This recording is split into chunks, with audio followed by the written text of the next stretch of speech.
Hello! Welcome to another podcast that I am restarting back up for those of you who haven't watched in a long time. It's because I took a little bit of a hiatus this past season. And I'm starting this podcast back up for NHL season. So this is the Captains at Center Ice podcast for all of you who are unaware. And today I will be talking about some interesting topics. Format for these, for those of you who haven't watched before, I'm limiting it to an hour. And I really want to delve into some topics a little bit deeper, so there's not going to be as many questions as there used to be. And hopefully I will have guests on. My goal is to have as many guests on as possible because I enjoy the give and take in a conversation. So that's how this is going to go. It'll be limited to an hour, and then quite possibly there will be a midweek, 5-minute news, just headlines of possible topics that will come up in more depth for the later podcast. It'll basically just be me reading about, if someone scores a bunch of goals that week or something like that. So it's nothing super in-depth on that midweek video. But for now, we are starting a full podcast. So this is the first week. For those of you who don't know, NHL season starts next Wednesday. It is currently September 28th. And so it's NHL season starts next Wednesday. Regular season, that is. Preseason's been going on. I've been watching a few of the games. And it's been interesting, to say the least, to see all of the preseason and see which teams are doing well, which teams are doing bad. Obviously, it's preseason, so it doesn't really matter. But yeah, so that is basically what we're gonna be talking a little bit about preseason, just to kind of talk about it, and then we have some other topics to talk about. So today, I actually have a guest with me, and his name is Ryan Coast. He's been on the podcast before. Introduce yourself, Ryan. Hello, guys. So Ryan is a Colorado Avalanche fan, if you can't tell by the jersey. And me being a New York Rangers and Anaheim Ducks fan. But that being said, we will keep our answers as unbiased as possible. We are big fans of hockey in general. And we will try not to let our fandom get in the way of the season, basically. So, that being said, Ryan, let's talk a little bit about preseason here. Was there anything in this preseason that kind of stood out to you?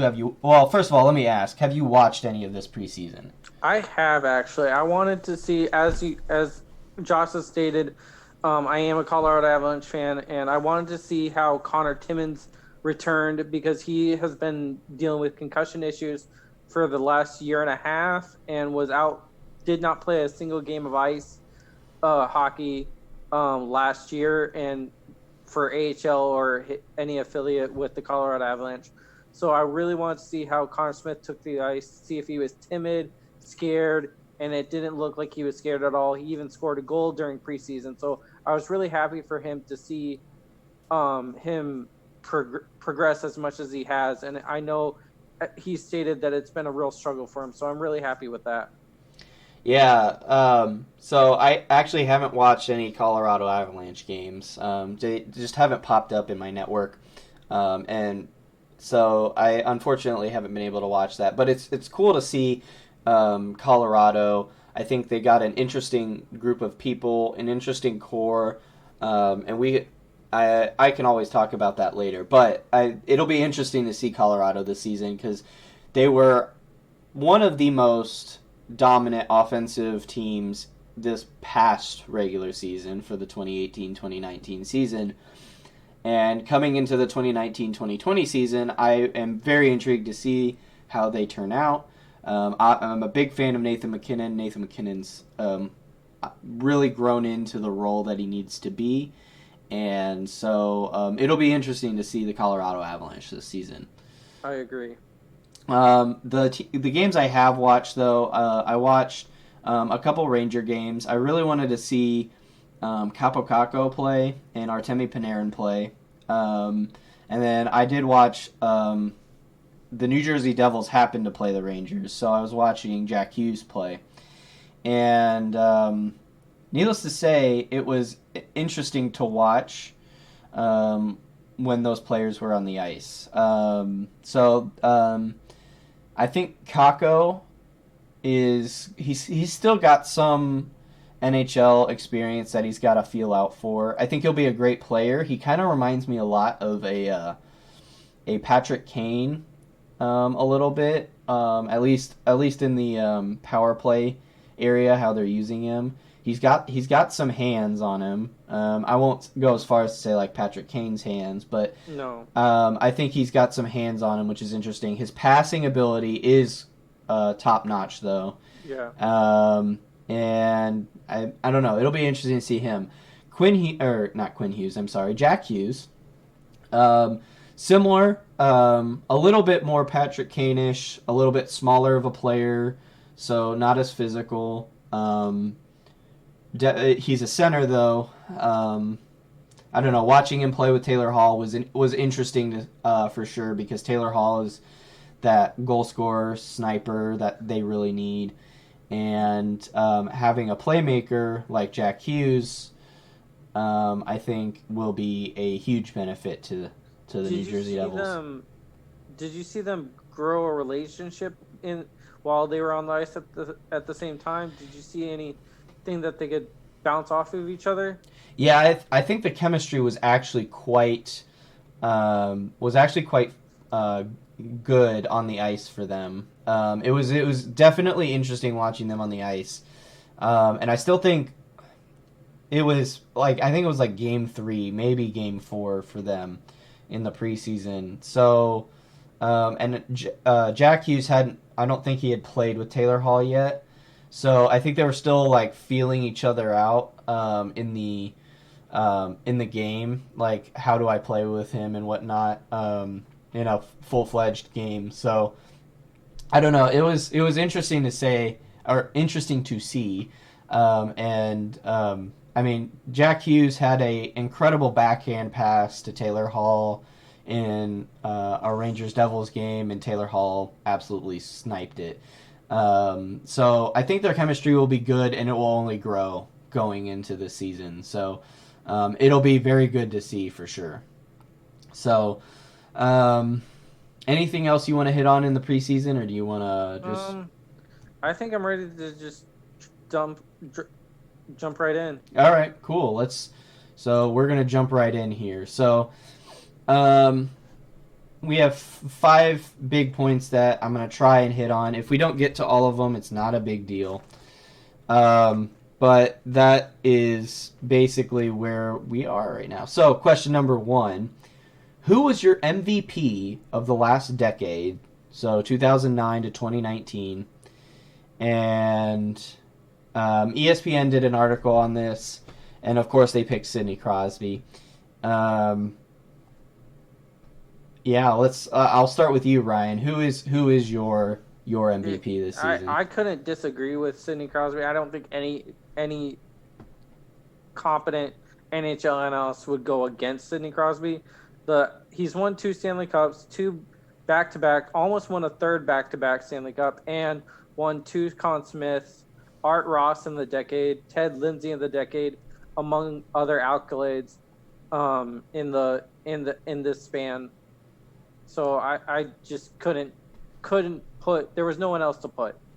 Yeah, like you said, he won 2 back-to-back, and he won his first one. He was the youngest captain to win a Stanley Cup.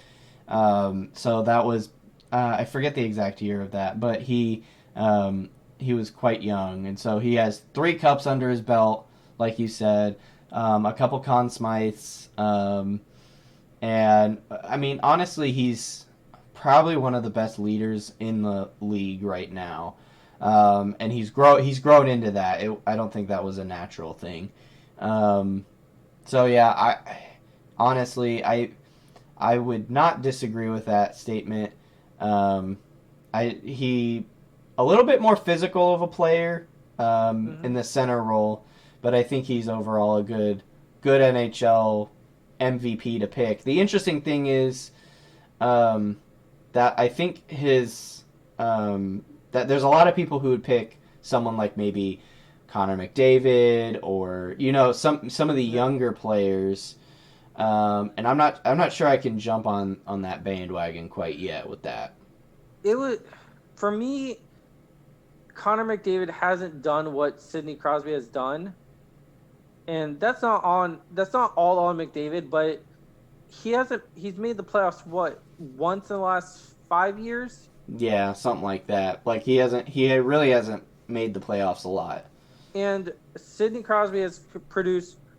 He's only had one season where he was below 40 points in since he's been in the league. So that's pretty. I think that's pretty remarkable. Yeah.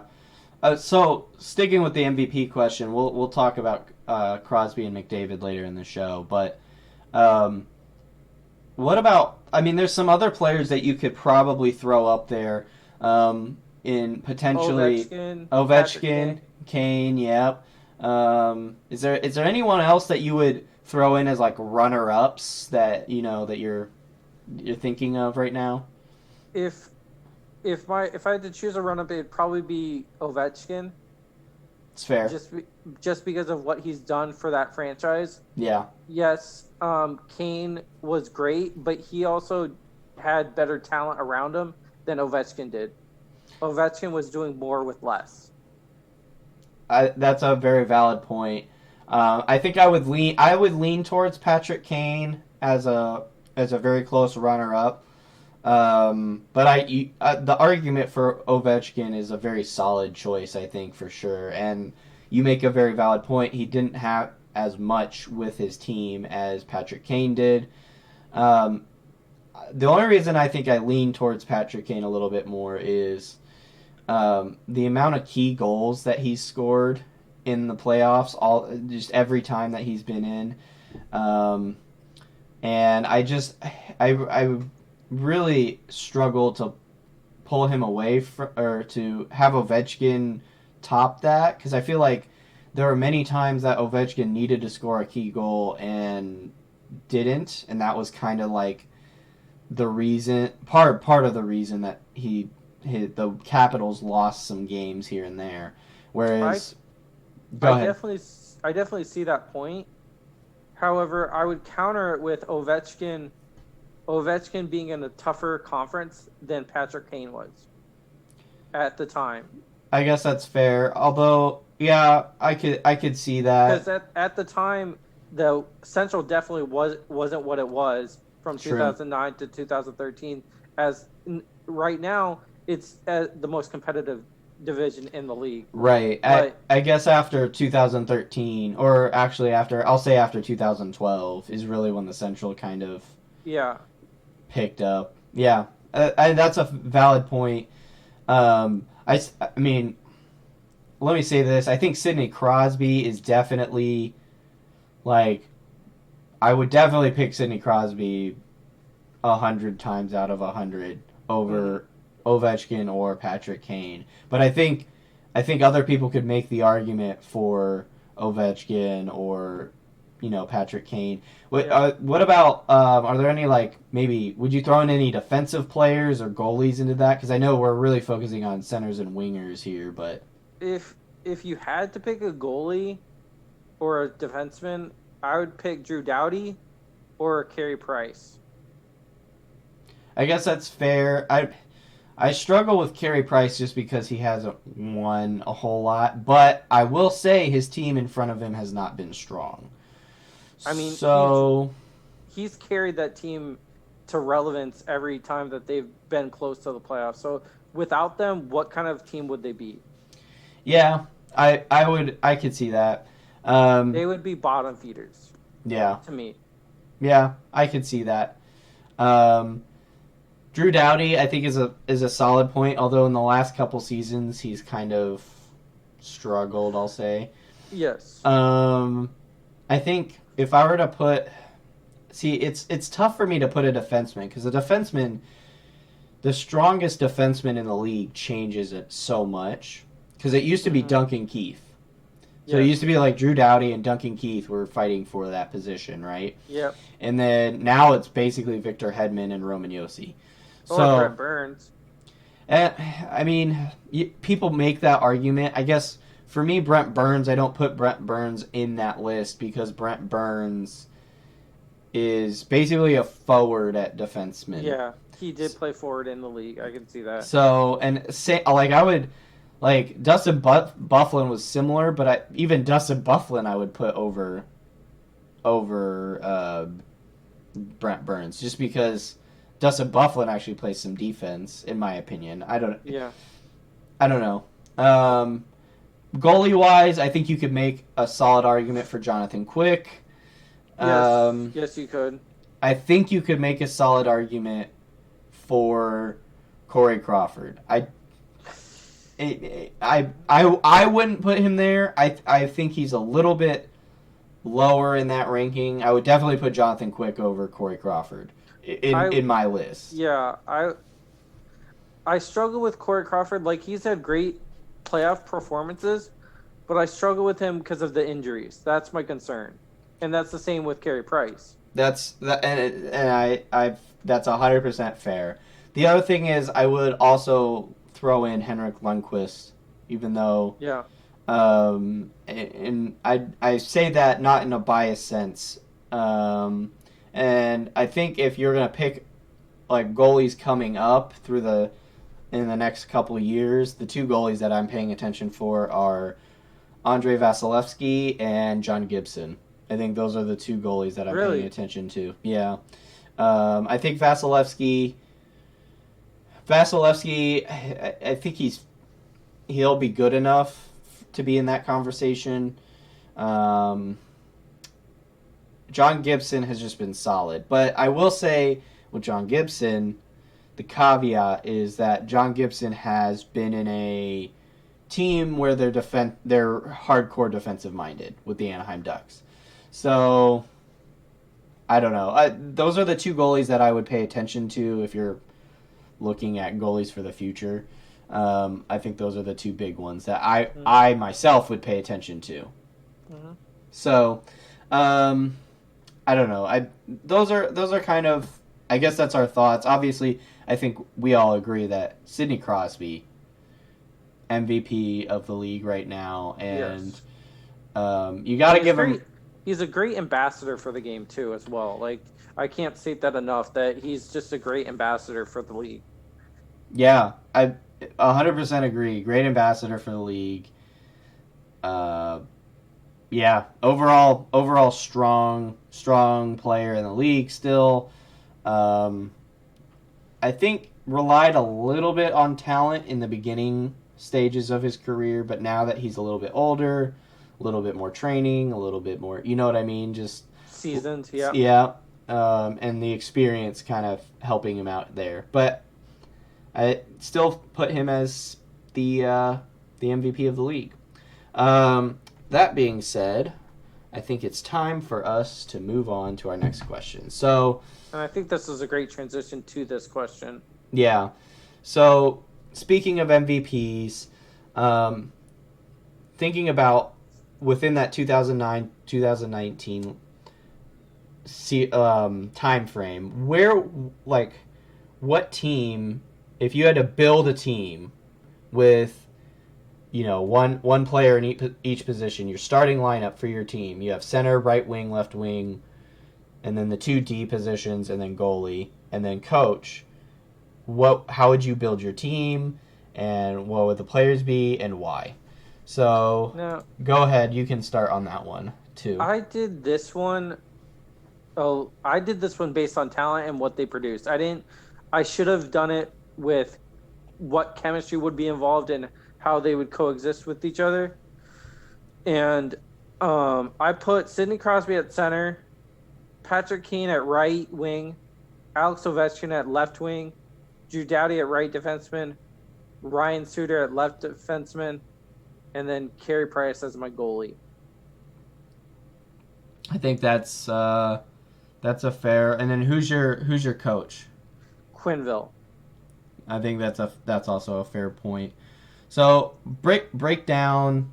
By the way, let me also preface this by I didn't pick based on chemistry either. So I picked based on skill. But why don't you break down? Let's break down your picks here. So Sidney Crosby. I Um, think it's I think it's an obvious choice. He's a team player, professional on all accounts. Just he proves it day in and day out that he is one of the best centers in the league. Fair. Um, let's okay. So moving on to right wing. So you have Patrick Kane. Why Patrick why Kane. Patrick Kane? I think his hands on in on 5-on-5 and on the power play are just unbelievable.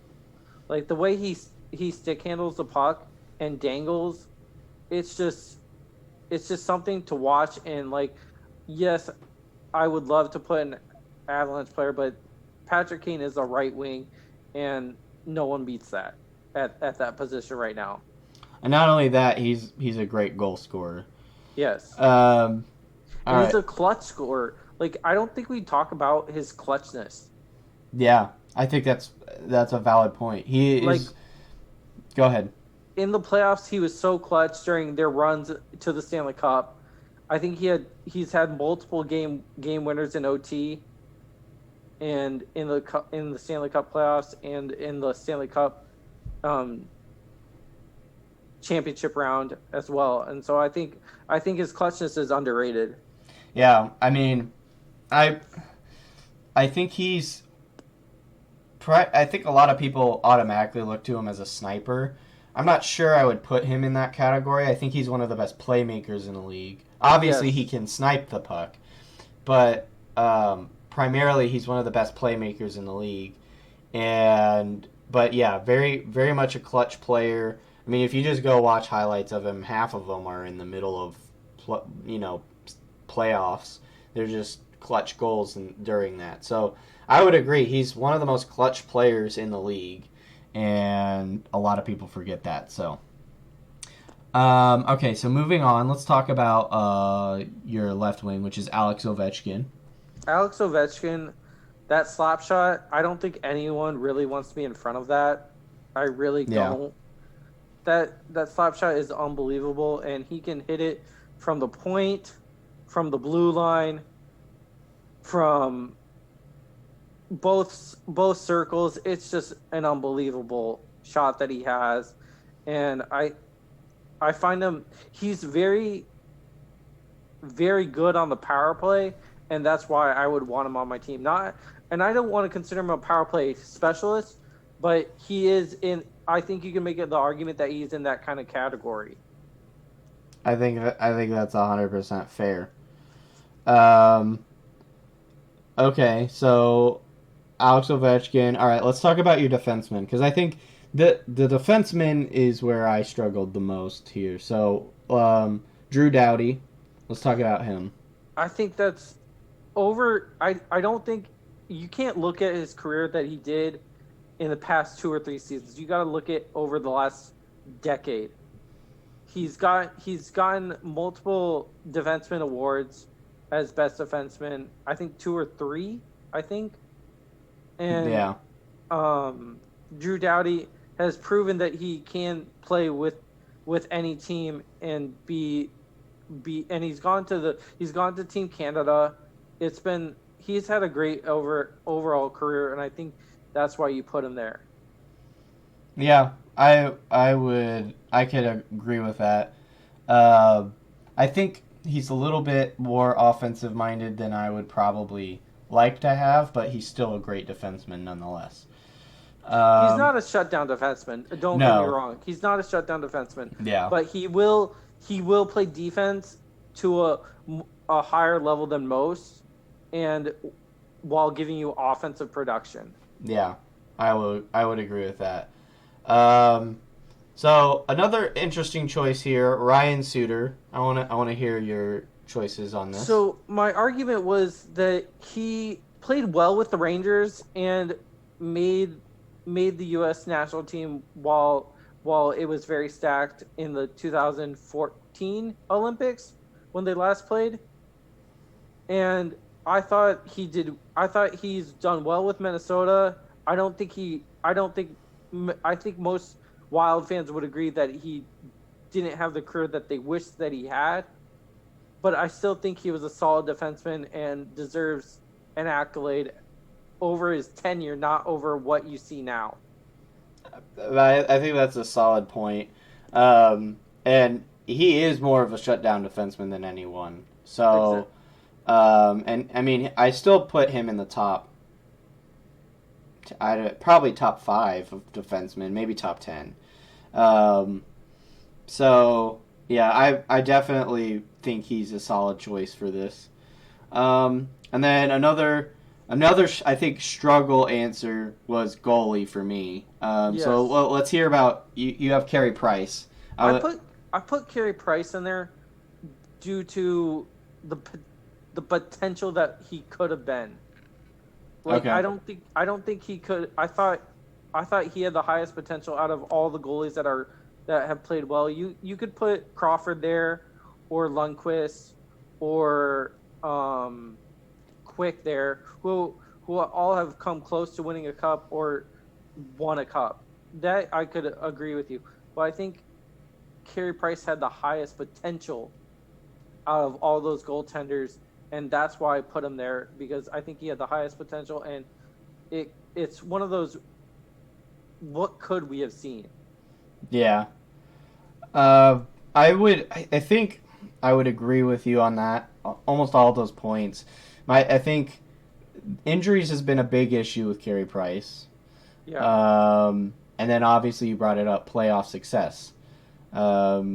So yeah, I don't know. It's definitely an interesting point. and I Um, think shackles have been of management have really hindered him. yes. I don't think they have really stacked the team with what he needed Yeah. to produce at such a high level. Like if we moved Carey Price to, let's say, a high defense like the Tampa Bay Lightning, what could he have been with that Yeah. team? Yeah. That's true.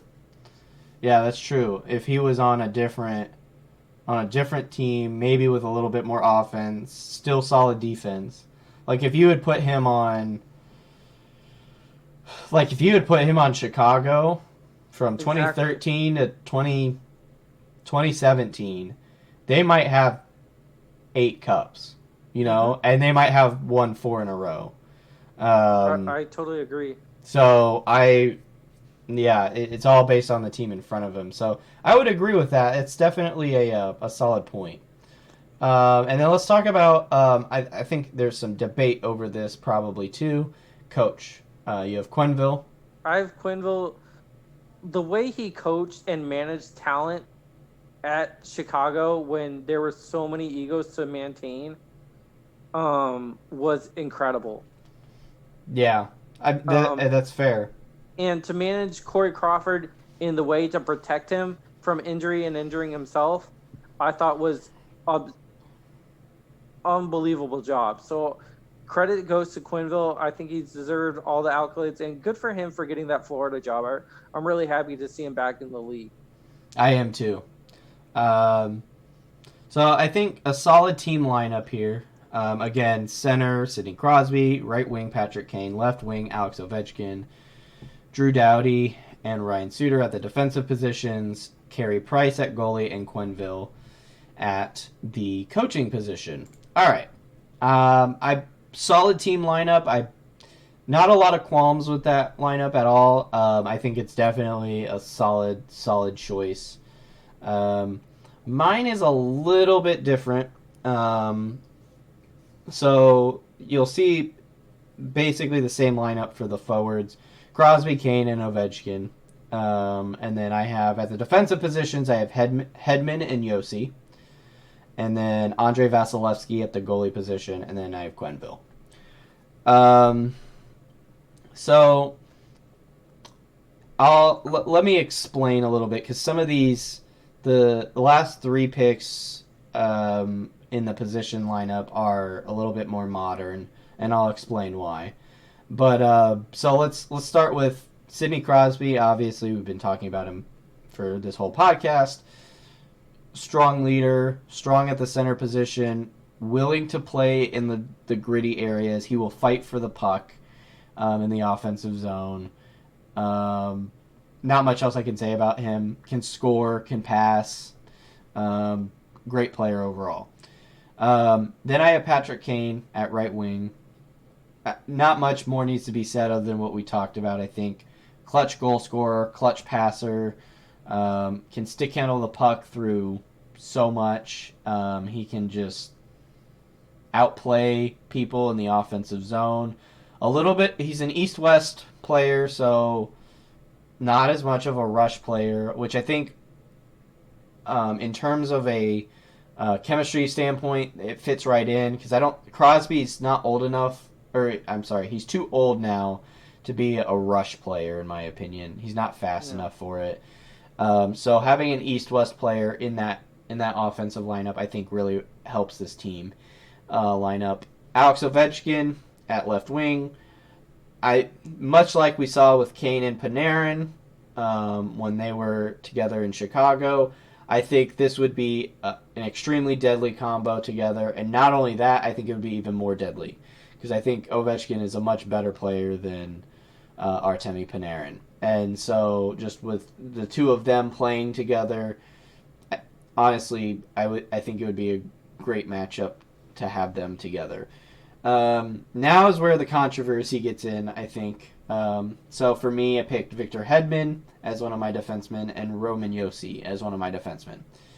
So let me preface this by saying I think Victor Hedman has been a strong defensive player for a long time, but I think he's gotten overshadowed by some other players, such as Drew Doughty, such as Duncan Keith, such as Brent Burns. I think he's one of the best shutdown defensive players in the league. And when he got hurt on Tampa Bay for this postseason, it really, really was not good for them. So that's why I put Victor Hedman in that list. Roman Josi, a little bit more offensive-minded, a little bit younger, a little bit faster, I think. Maybe not faster, quicker. More agile than a Drew Doughty. And I think he's a solid pick for this as well. Still can play defense, much like Drew Doughty. Still can play defense. And an overall threat defensively and offensively on the ice when he's playing. So, yeah, and then Andrei Vasilevsky at goalie. Again, a little bit younger, a little bit more of a newer pick, I guess. I think the thing that really put him over the edge for me was this past season. I know he struggled in the postseason, but I think as a goaltender, when you're making saves like he was making, I think it's tough for me to put anyone really above him. You could make the argument for Carey Price, much like Ryan, like you did. I just think that Andrei Vasilevsky, a little bit quicker, a little bit younger. That's why I would probably put him in that list. I'm gonna challenge you on Josi and Hedman and your goalie. Oh, okay, Vasilevsky. Because Vasilevsky, look at the team that he has in front of him. I guess that's fair. I think he has a stacked defense and a stacked offense where he can turn off at times. That's fair. And still win. And then for Josi, I took at his stats last season. He had 56 points. And then Ryan Suter, who's 34, had 47 points. A 9-point difference. Is that big of a difference to say that Yosi's faster and better skilled? I would agree with you there. Don't get me wrong. But Ryan Suter still put up 47 points at 34. Yeah. Well, I guess when I picked Roman Yossi, I didn't pick him from an offensive standpoint. Okay. I thought that was icing on the cake. Yeah. Um, and because I kind of picture him more as like, this isn't really a position, but like a two-way defenseman, really. Yeah. He really helps with transitioning the puck. Um, and so that's really what I was looking at when I saw Roman Yossi. I mean, the nine points, you're right, isn't really that big of a difference. But with him being able to transition the puck, Ryan Suter's a great defenseman, and he's a great shutdown defenseman. But in my lineup, I really wanted someone who could transition the puck because I felt like Victor Hedman was that shutdown defenseman for me. So I need a defenseman who could transition the puck. So that's why I kind of picked that. And I can see that Suter isn't the guy that's going to move the puck. He's going to pass it off where someone more offensively skilled can move the puck in transition. That I see that point, and that's a good point to make. So yeah, that was just kind of my reasoning behind that, and I guess I didn't explain that super well, but that was kind of my reasoning between the two. I figured there was some solid chemistry that could be played off of that because I don't want two shutdown defensemen, much like I don't want two offensive defensemen, right? I'm not going to pick a Drew Doughty and a Brent Burns together. It's just they're a little bit too offensive minded for me to want to pick them. And that's why I picked Drew Doughty and Ryan Suter. Ryan Suter's my more shutdown defenseman, and Drew Doughty's my more offensively handled defenseman. But at the same time, it's really nice to see that Ryan Suter got 47 points last season, and Drew Doughty was at 45. So I think I have. If we had to put our teams stacked together, I think my team would win. It's possible. I mean, I think if you want to have that debate and transition to this question, which team would win? I think my team would win. I think. I mean, my biggest. I'm going issue, with experience, and you're going with skill and talent. True. I guess that's true. So I mean, here's my biggest. So I guess my biggest issue is stat wise, right? Yeah. So stats are misleading. Don't get me wrong, but right. I come from a stat age and where stats really mattered when I was growing up, and that's what you kind of base the player off of. And Rowan Yossi would probably wipe the floor on Ryan Suter speed wise, skating wise, but I think his intelligence would be right there with him because you only get smarter with experience. I think that's fair. I guess my big I think one of my biggest things is with Drew Doughty is that this past season he was minus 34. But is that look at his playing time? His total time on ice was almost half the game. You're not wrong. But from a defensive, a defensive standpoint, right? Yeah. So. And that's the same for Ryan Suter. Like, I'm pretty sure Suter was 30 minutes on ice. Yeah. See, Ryan Suter, I don't know. Ryan Suter, I definitely don't have an issue with defensively, right? It's not a big thing. Let's see. Victor Hedman was plus 24.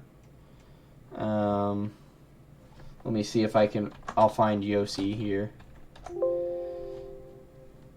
And Suter and Doughty are on struggling teams. Let's preface that first. Like, they're on some teams that are in rebuild. That is definitely true. I don't disagree with that at all.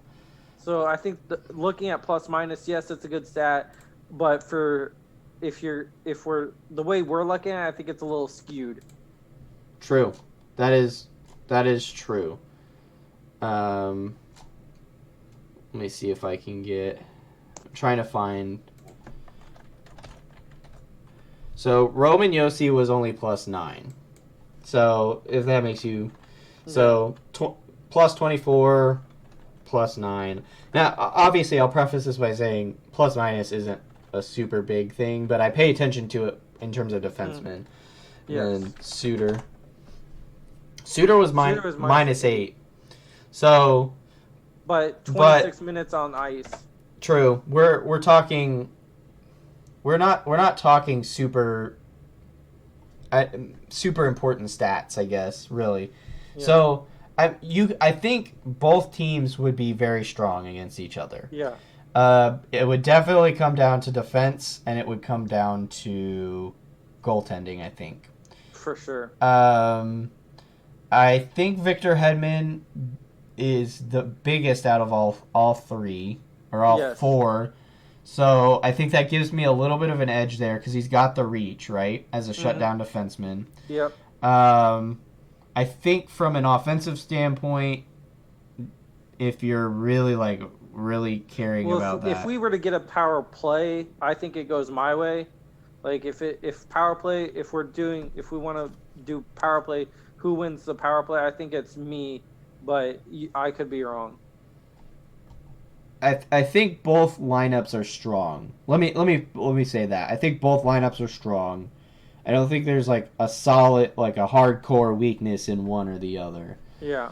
I would say my team's a little slower, but I would agree. Other than that, I think we're right on par with each other. Well, and I will also preface this by saying that you definitely have the experience. Drew Doughty's won a cup. Ryan Suter has not, but he's been to the Stanley Cup Finals with the Rangers, I believe. I don't remember.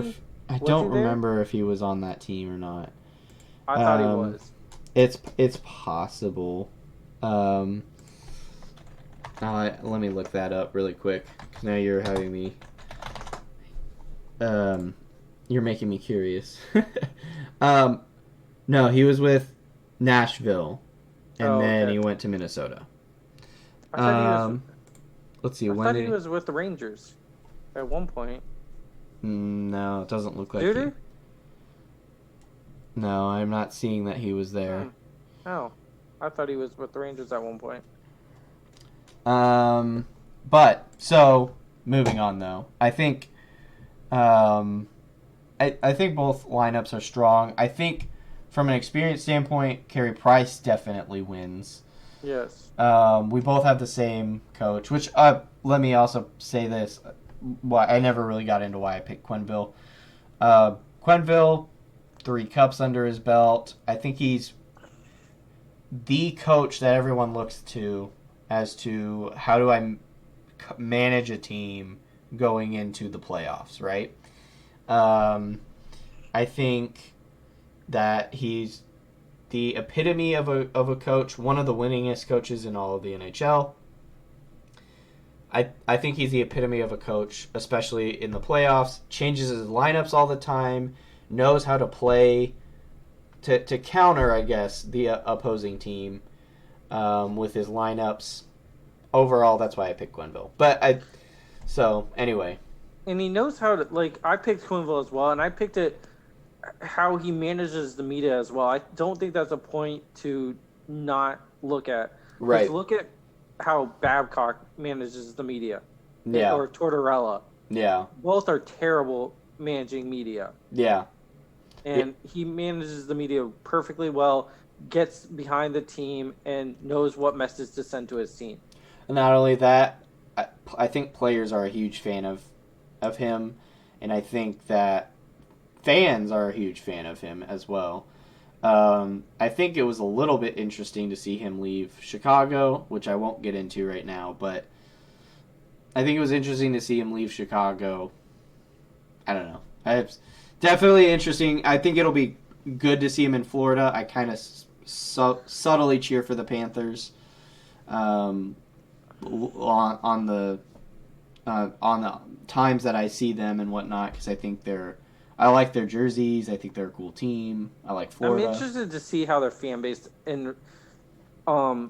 takes on Quenneville. Like if they totally invite him into the city, and if they do that by showing up to the games. Like because that's been a very stiff critic of Florida Panther fans. Like they don't show up to games. You're true. That's 100% correct. You're And 100% right. And so I'm very interested to see how welcoming they are to the team and how different the team will be. Yeah. Because they got Bobrovsky, and they were very close to getting Panarin. So I'm very interested to see how they take on this new look team. Excuse me. Yes.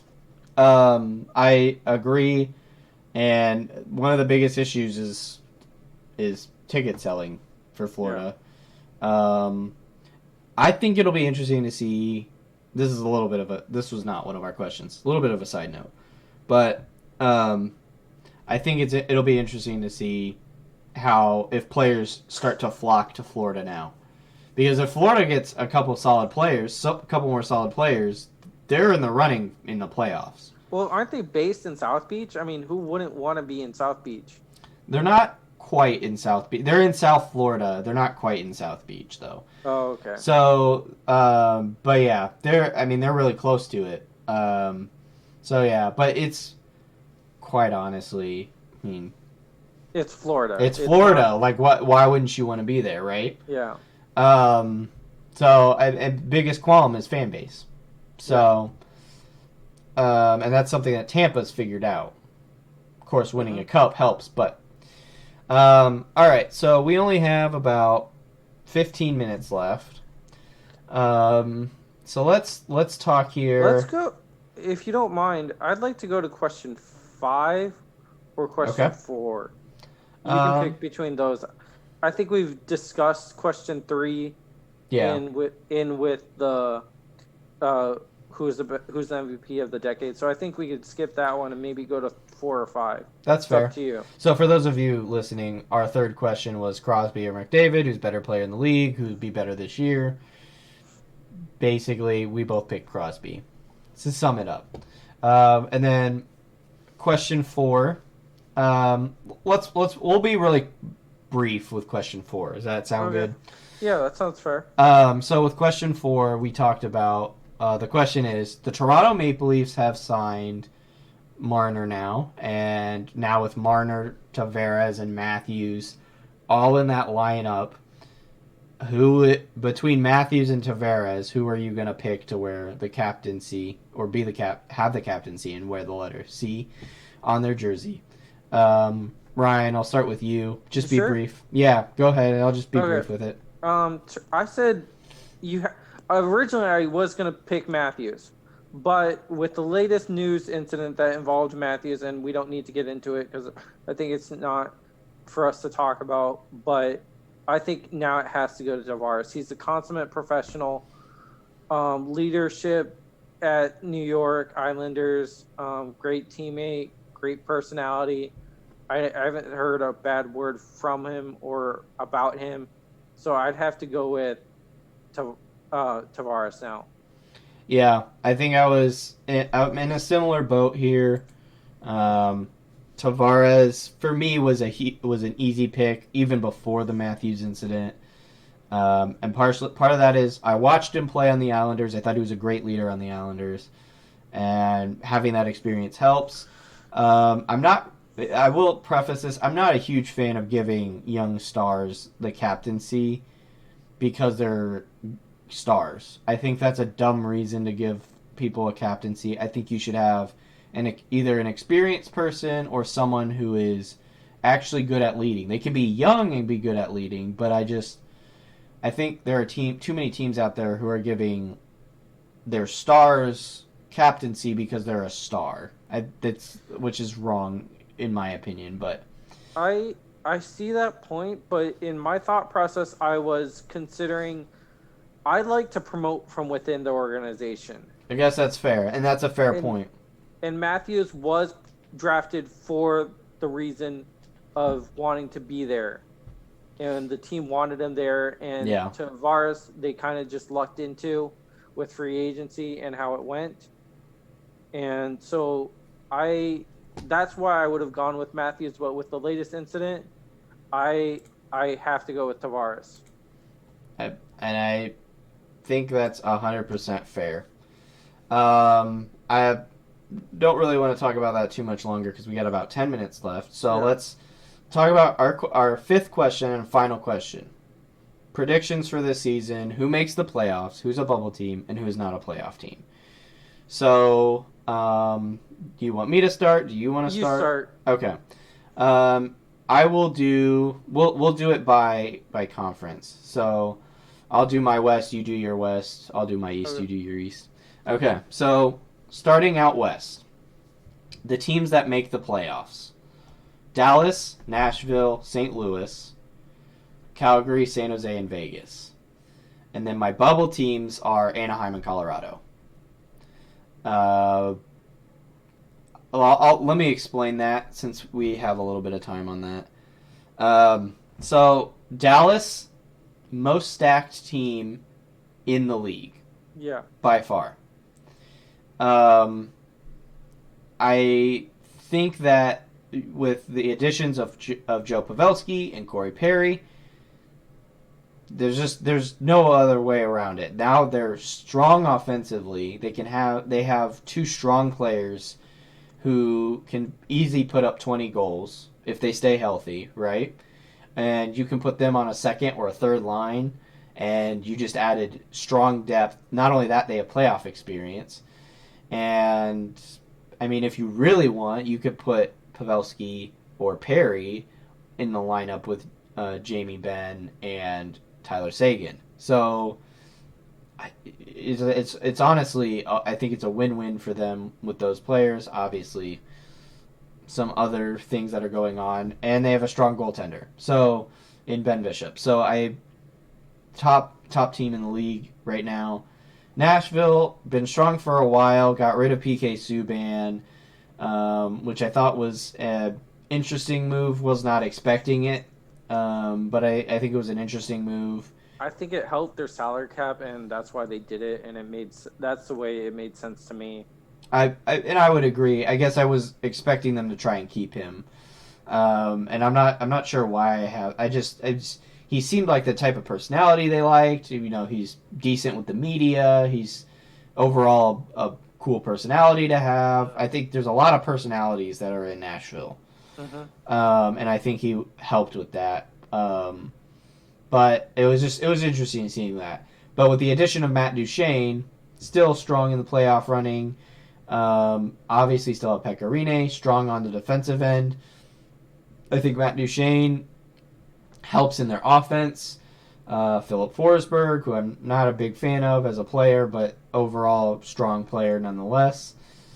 I don't know. Nashville still strong, still in the running for making the playoffs. St. Louis, obviously they won the cup. I don't think they're going to win a cup this year. I think they're going to struggle to be in that third spot in the Central Division, but I couldn't figure anyone who was deeper than them, so that's why I put them in that position. Moving on, again, these are technically Pacific, but still in the West. Calgary, San Jose, and Vegas. Calgary, they're just deep. And well, let me rephrase that. They're deep compared to the other Pacific Division teams. So I think that's And the why. Pacific is a very, I would say, weak division at this point. Right. I don't think they're deep compared to the rest of the league. Just deep in terms of compared to other Pacific Division teams. Yeah. Players like Johnny Gaudreau and well now Milan Lucic definitely going to be interesting. Giordano. The goalie change I think will be interesting to watch. But yeah, I think strong lineup for the Pacific, so put them there.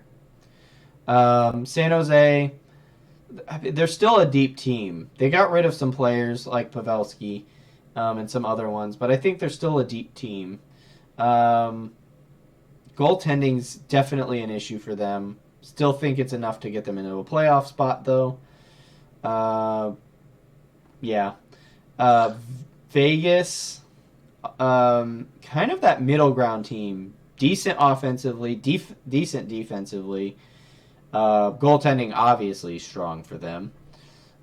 With Marc-Andre Fleury. Coaching's pretty good with Gerard Gallant. So yeah, I think they're strong enough to make a playoff spot. Bubble teams. So the reason I picked Anaheim and Colorado, I think, just with the division they're in, with the division they're in the Central Division, I think there's enough talent in the Central Division that it'll be tough for them. But I definitely have them strong enough that they could make that third spot. So I think they could push St. Louis out of that spot. I definitely was like on going back and forth on that. Mm-hmm. My biggest weakness with Colorado is defense. I think St. Louis is more structured defensively, and they can score goals. Not as much as Colorado, obviously. And with Jordan Binnington, we'll see. I think he'll be strong this season, too. I don't know. I think there are just a couple more pieces that St. Louis has. So that's why I put Colorado as a bubble team. So it wasn't what Colorado didn't have. It was more what other teams had for you. Right. That's exactly what it is. And then Anaheim doesn't have enough experience. They have a lot of young guys who can score if they try. They have a new head coach, so trying to figure out if that's going to affect them positively or negatively. I always wait till the season. I'm tentative on putting them as a bubble team. Goaltending is a strong point.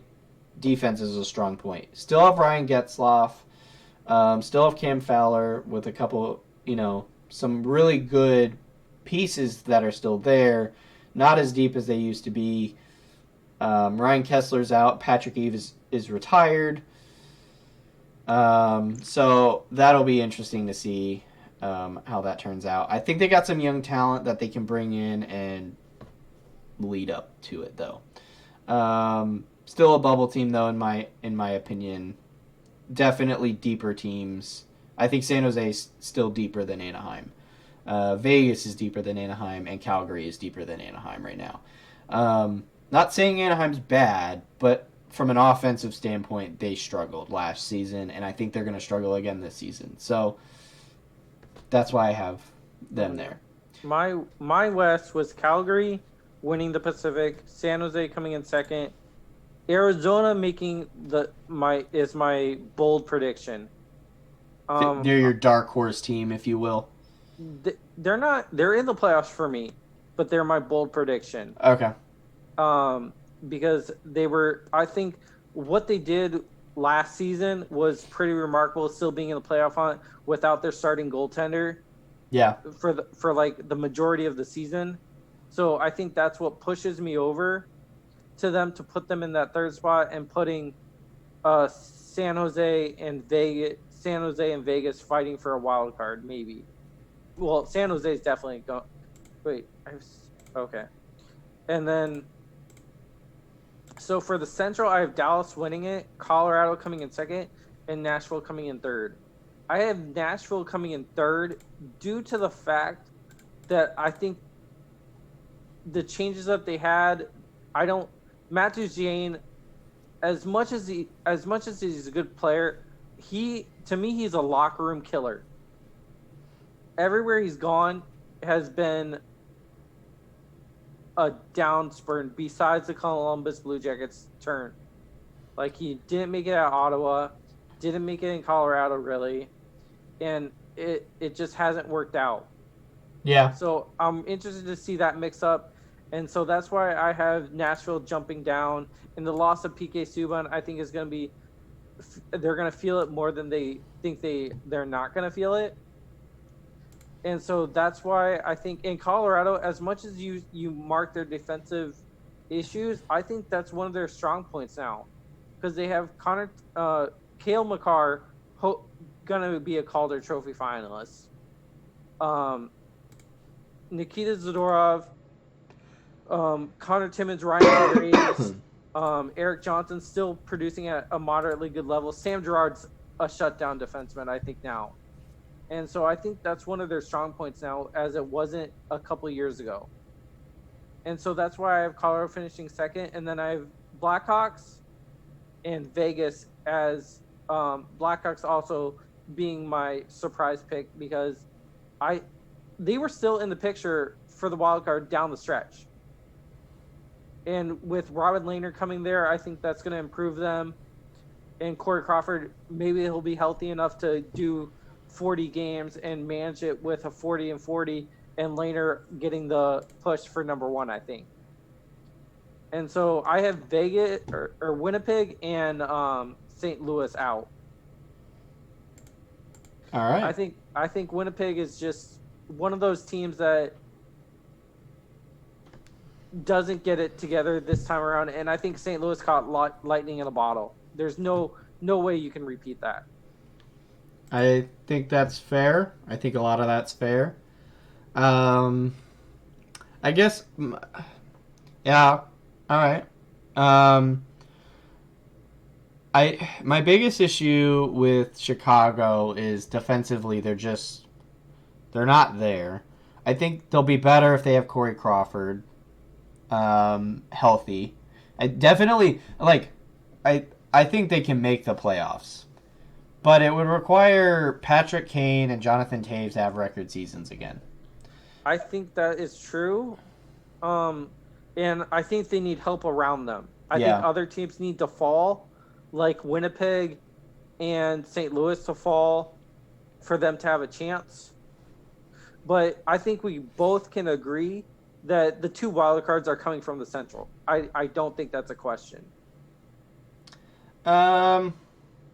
It's the most probable. Yes, I would agree. It's the most probable, even though I didn't have two Central, but I think it's the most probable. I didn't mean to put you on the spot, but no, I mean it is the most probable. It is because it's the toughest division. It is. I think it is, and you could counter argue that they're just going to beat each other up and they're going to drop points left and right from each other, which is a good point to make. But I still think they're the strongest because I think the past two seasons both wild cards have come from the Central. Yeah, I mean the Central's been relatively strong over the last 6 years, so I don't think that's a bad thing to say. I guess with me, Winnipeg's not. I almost struggle to put Winnipeg even on a list right now because just with the amount of players that they got rid of. Vegas, I think, stays. They're not people can hate on them. I don't think they're gonna. I'm not sure if they're gonna win a cup. Let me phrase it that way. But I definitely they're still strong. If Vegas wins a cup, it's going to be because of Marc-Andre Fleury. That's their road to a cup. It's Marc-Andre Fleury, and that's their hopes. Let's see. I think Colorado. I guess they need a couple more pieces to outplay to be able to outplay someone like Dallas or Nashville. I think it's a fair point to make if you're St. Louis isn't going to be there. That's fine. I think the reason I put Colorado above St. Louis was because I like the addition of Nazem Kadri. I think and Andrei Burakovsky I think are both going to be great additions to this team. Where Kadri was a 30-goal scorer before Toronto got stacked and Kadri was pushed to the back burner. Yeah. So, and Andrei Burakovsky, I think, has potential that he hasn't reached due to being second, third, fourth fiddle to Ovechkin, Oshie, and other players that Washington has offensively. So I really see potential with Nazem Kadri and Andrei Burakovsky. Whereas I think you can legitimately say Colorado, their problem was defense, but wasn't having a second center, and now they do with Nazem Kadri. Well, and secondary scoring was a big issue for them. Yeah, and it was, and I think they've kind of addressed those needs, and I think it's fair to say that they'll make the playoffs, at least in my opinion. And that's why I have them as a bubble team. I think they're going to make the playoffs. Oh, okay. The I guess the question is how much of a how high up in the standings are they going to be in that? You know what I mean? Yeah. And the Hmm. Central's too tough for me. And Yeah. just from a depth standpoint, Hmm. the other teams are deeper. But And Grubauer is a dark horse too. I think he's getting his first chance at number one goaltending, and we see what he can do as a number one last year going down the stretch. If yeah, he continues that stretch, I think they have a record year. yeah, I think he's a solid goalie. And it'll definitely be interesting to see what happens with Colorado going into the season.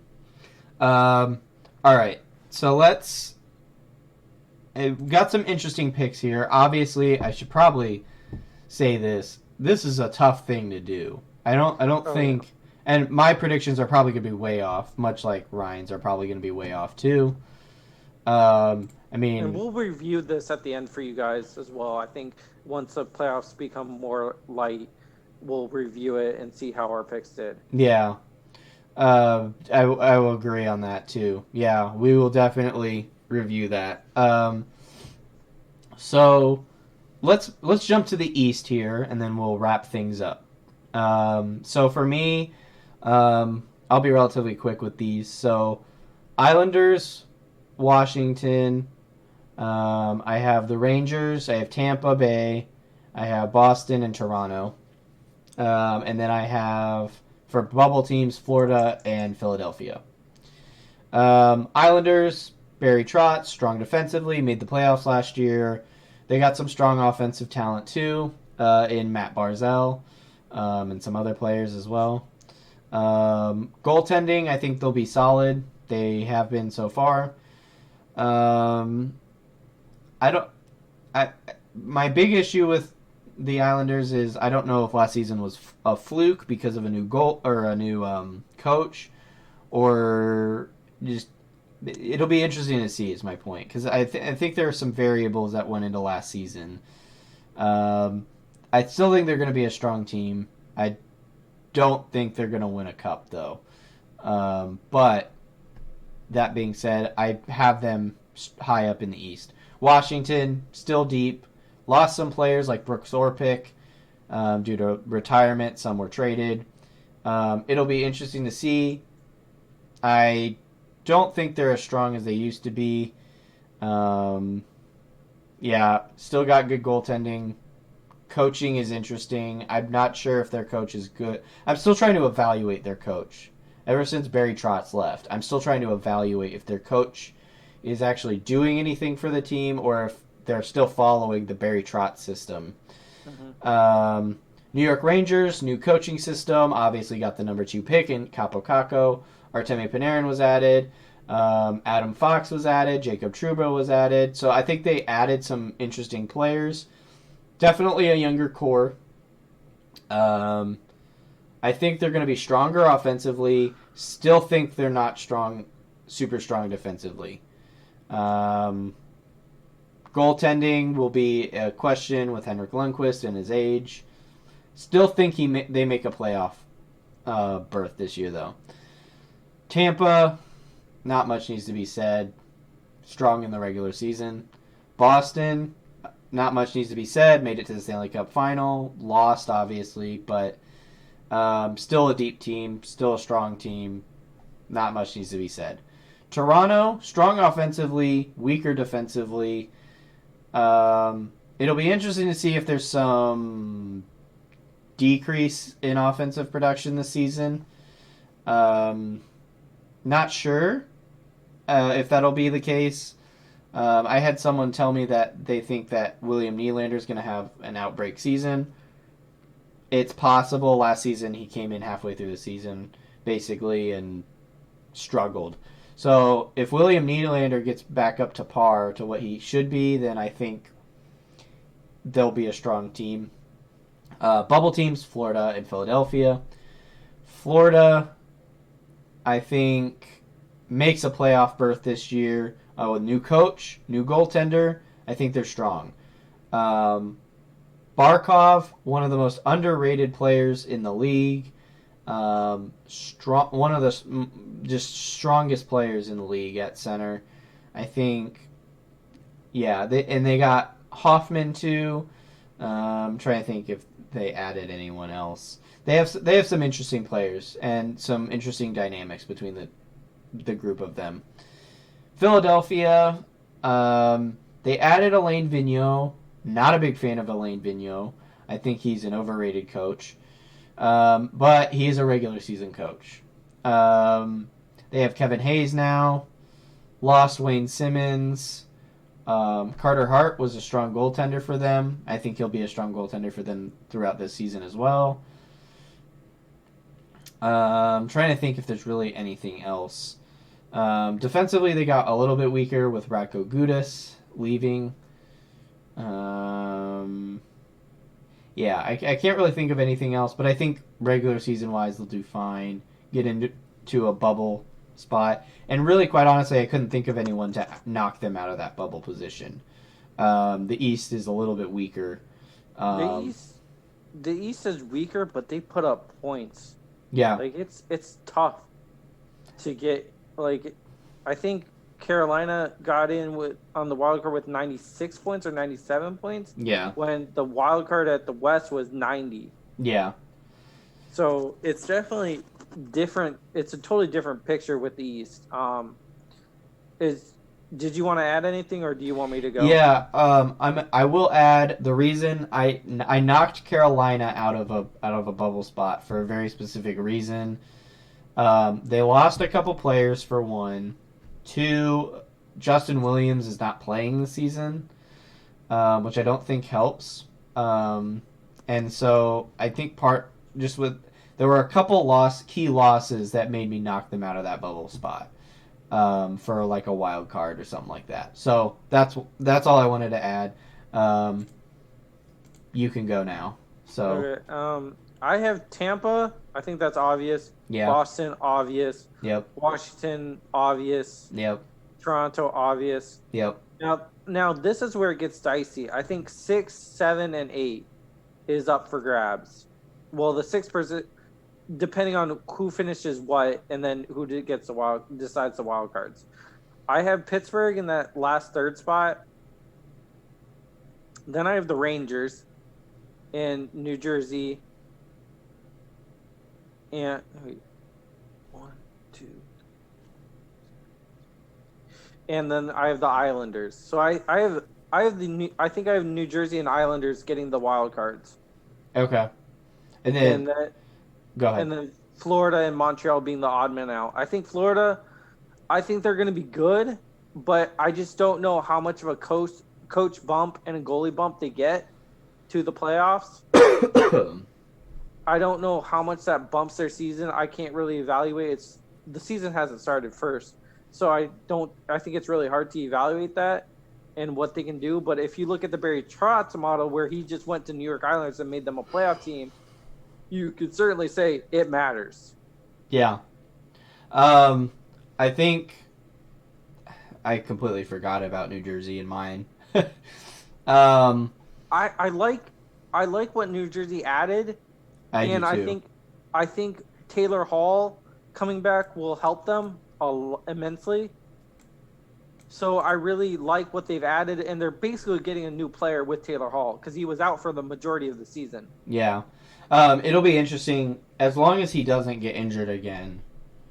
Well, I think they'll be strong. Say that. We could say that for every team with their star player. Like if Colorado loses Nathan McKinnon, they're done.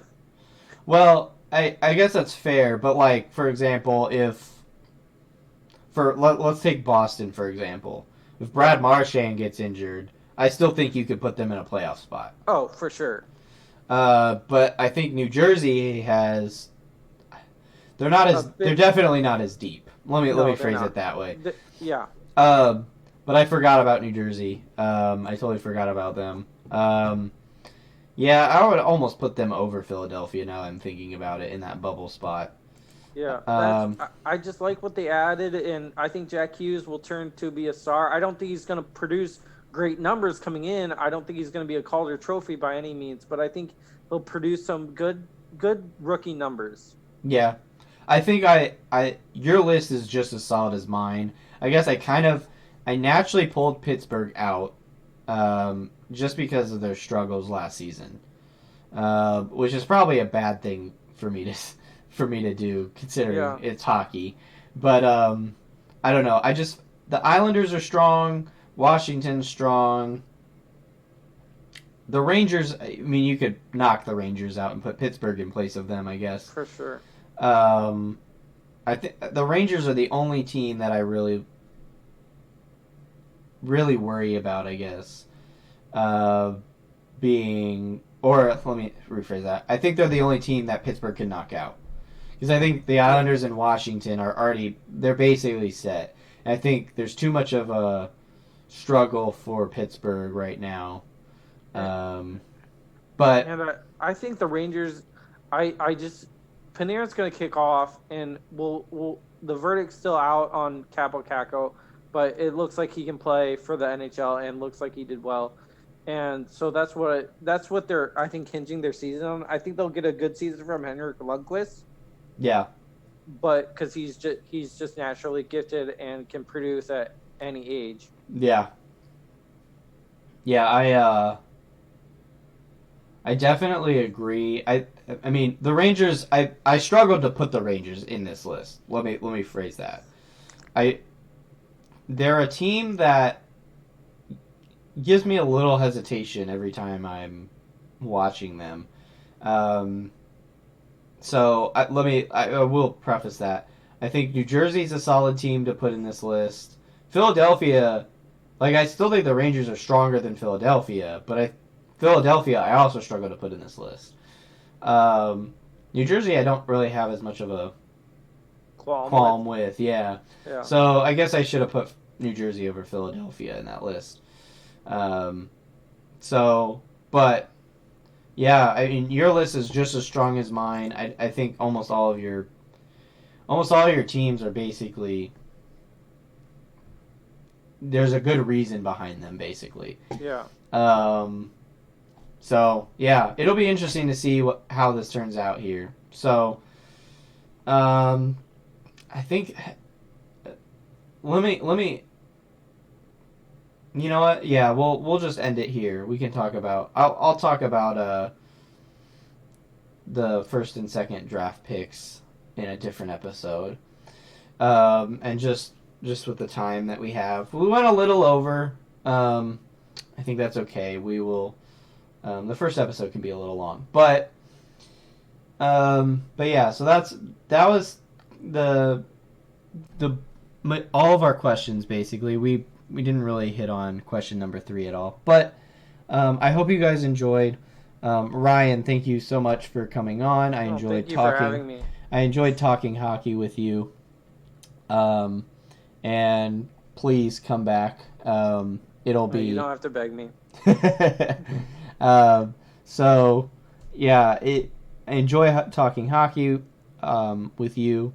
And yeah, that's basically the Captains at Center Ice podcast. Thank you so much for tuning in. I will post another one. This is going to be a weekly thing for all of you watching. So this is going to be a weekly thing. So I just want to preface that by saying this is every weekend we'll record one, we'll upload one, and hopefully you guys enjoy. Like I said, hour long is my cap. We went a little over today. That's okay for the first one, but so yeah, I hope you guys enjoyed. Let us know what do you think about your predictions. I definitely think that predictions are not set in stone. It's just a fun game I like to play to see what do you think going into the season. I think I'm going to be way wrong. So, if you think I'm wrong, I probably am. So, And but give yeah. us your thoughts. Give us your thoughts on the other questions as well, not just your predictions on the other seasons. Just give us your thought on the MVP of the decade. Your starting lineup, would it beat ours? That would be a good conversation to have in the comments. And and then what you guys think of the Matthew Savard situation. Just give your thoughts on that, and that'd be greatly appreciated. Yeah, I definitely agree. So that being said, I'll end this podcast now. Thank you all so much for watching, and I will talk with you all. I will talk with you all again soon in the next week. There's not going to be a midweek thing for this first week, just because it's the first week. So there's not going to be a whole lot to talk about. So we'll hit back in the next week with that. Josh, who opens on Wednesday? Since the season does start on Wednesday, who is opening? Let's give a little preview to that. Yeah, so let's talk about that. So, regular season. So it is. I know St. Louis and Washington are playing. So St. Louis and Washington are playing. They are not giving me what I need to know. Still not giving me what I need to know. So Here we go. I got it. Wild Predators. That's October 3rd. But Wednesday it's Capitals, Blues, and Sharks, Golden Knights. The Sharks, Golden Knights has to be the one to watch, I would imagine. Yeah, that's a great rivalry. Yeah, I definitely think it'll be the Sharks Vegas game will be a game to watch if you can. It's at 10:30 p.m. Eastern time if you live in an Eastern time zone. But yeah, Ottawa, Toronto. On NBCSN we have Washington, St. Louis. St. Louis with their banner raising and all that. So tune in a little bit before 8 o'clock. Vancouver and Edmonton, and then San Jose and Vegas. And then going into Thursday is when everything really starts to kick off. Yeah. A lot more games on Thursday.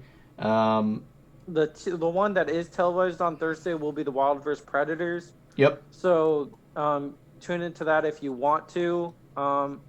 And then a good game, I know I'm doing a plug here, but the Avalanche versus the Calgary Flames, that was a good series to watch if you watch the Stanley Cup playoffs.